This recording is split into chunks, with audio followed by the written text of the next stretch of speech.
The people ask, and the people shall receive. I think it's safe to say that we all love anime, and there's plenty of moments in the anime we enjoy that are distinctly Christian coded. I'm here to rank a few of them, and in the interest of keeping this from becoming a best of Vinland Saga compilation, we're sticking to implicitly Christian moments. Don't ask me in the comments where I put Canute unless you want me to leak your IP. So let's get into it. Here's the top 5 Christian moments in anime. Editor Pierce here. To avoid spoilers, use the chapters to skip ahead. Number 5, from Attack on Titan Season 4, Hanji Zoe by the Sword. Halfway through Attack on Titan, the Scout Regiment learns that the king within the walls has been lying to everyone. Determined to uncover the truth and fighting to survive the multiple attempts made to snuff them out, they wage an underground civil war against the royal government. Arguably, the biggest contributor to the Scouts' success is Hanji Zoe. The king's regime maintained its power by having the military police commit atrocities in order to silence dissenters. But when the Scouts uncovered the truth, they overthrew the monarchy and crushed the corrupt regime. Hanji was a key figure in the dismantling of the king's regime, having committed atrocities of her own against the king's men. She was warned. One exits, another enters. The stage always needs somebody in this role. When one actor leaves, another jumps in to take his place. And ultimately, it's the latest instance in this chain of utilitarian villainy, the Jaegerist flock, that claims her life. Hanji Zoe lived by the sword and died by the sword. Number 4, from Naruto Shippuden, Konan, the Martyr. For most of her time during Naruto, Konan walks a path of blood and sorrow. As a founding member of the Akatsuki, she dedicates herself to Nagato's vision of peace through domination, violence to quell violence, thinking it to be the only way to conclude the cycle of suffering. Then she meets Naruto, whose resolve for a true, genuine, honest, and free peace changes her entire outlook. Konan experiences something akin to a conversion, rejecting her old ways and placing her faith in him as the one who will bring about true peace. But just as many converts face persecution, Konan's old life refuses to let her go. When Obito comes to reclaim Nagato's Rinnegan, she refuses to submit, standing firm in her belief that Naruto will be the one to save the world. She lays down her life in defiance, dying for the truth that she has come to believe in. Konan was born in the darkness, but she died serving the light.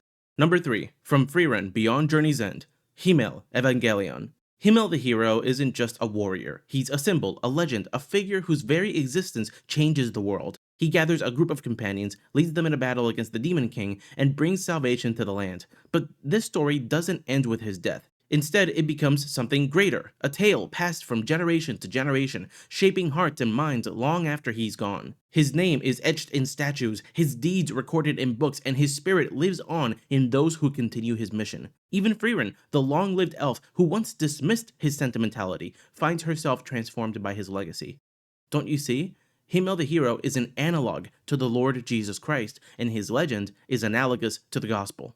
Number 2, from My Hero Academia, Katsuki Bakugo, the Penitent. You know, it's often said that sorry doesn't cut it, but that doesn't mean that saying sorry isn't necessary. Imagine you know someone who constantly abuses you, insults you in your dreams, and takes every opportunity to be just the worst with you. Then imagine all of a sudden, this same guy begins to develop a more positive attitude towards you. Now, this may be enough for some of you to move on, but justice demands something higher. Proverbs 28:13 tells us, "Whoever conceals his transgressions will not prosper, but he who confesses and forsakes them will obtain mercy." Bakugo's apology was necessary. It may appear to have come out of left field, but really it was long overdue.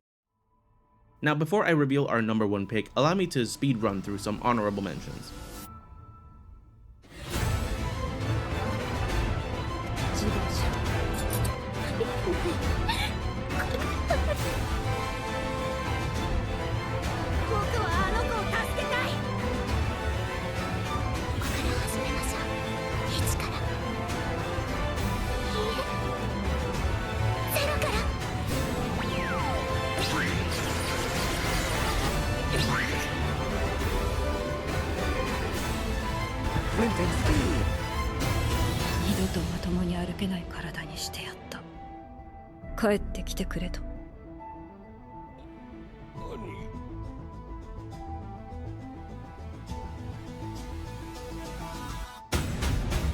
You may have noticed a suspicious absence so far, one series that should have come up but hasn't. I knew it, you knew it, we all knew that a top 5 Christian moments list wouldn't be complete without mentioning Vinland Saga.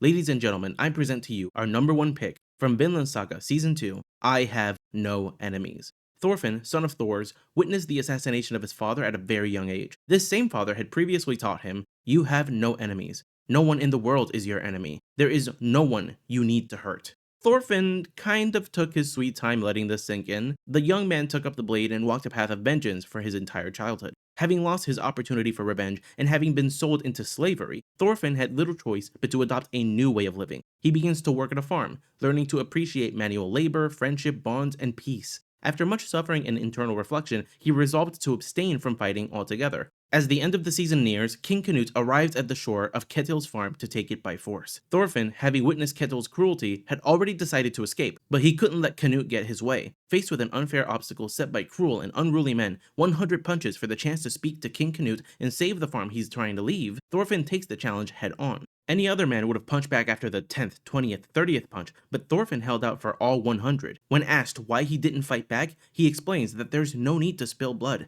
neither his nor of these men. He says, "I meet you men for the first time today. You are not my enemies.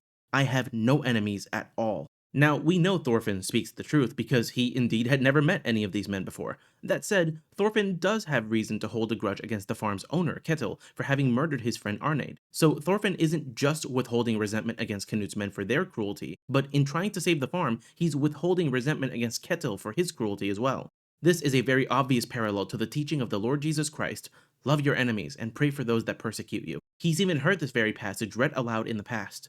Thorfinn's declaration, "I have no enemies," is a rejection of hatred within himself, born of his struggle against and ultimate rejection of the ceaseless combat of Valhalla. It's the moment he grows into the man that his father raised him to be, the moment he begins to walk on the narrow path.